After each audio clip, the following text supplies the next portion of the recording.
Hi guys! My name is Robin Moyada. For today's video, may kikwento po ako sa inyo na storybook. At ang pamagat po niya ay Tarzan. At sana po unawain niyo po ang aking pagbasa.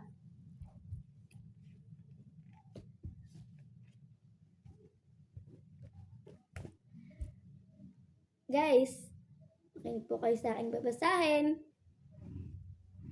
At unawain niyo po ito.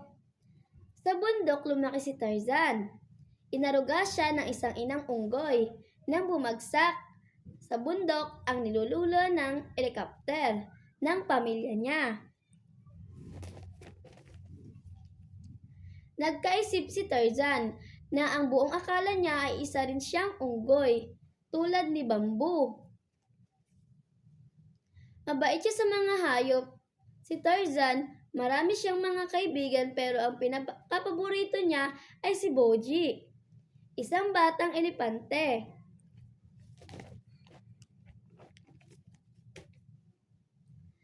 Nakagawiin ni Tarzan ang mamitas ng mga ligaw na bulaklak para ibigay sa inang unggoy.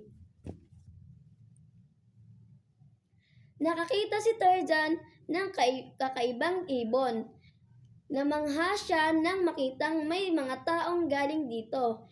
Isang araw ay kinabahan siya nang lumapit si Jane sa kinaroroonan niya.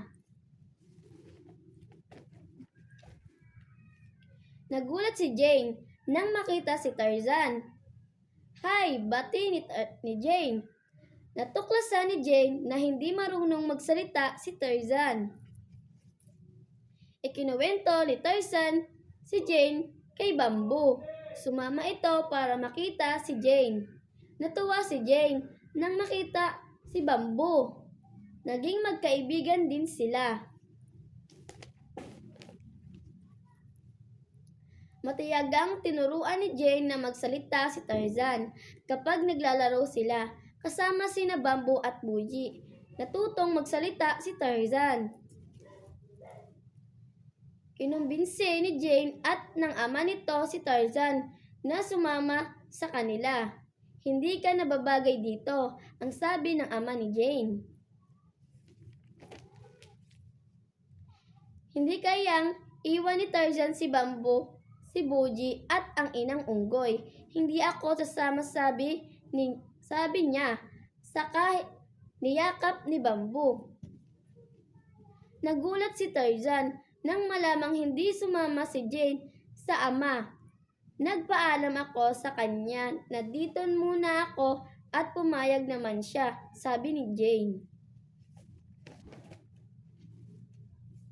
"Pero sa susunod ay mangako kang sasama ka amin." "Okay." Tumango at ngumiti si Tarzan. Ilang saglit pa masasayang tawanan ang narinig sa lugar na iyon. Dito na po nagtatapos ang aking pagkukwento. Maraming salamat po!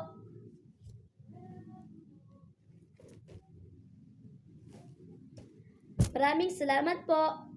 Bye-bye! I love you guys!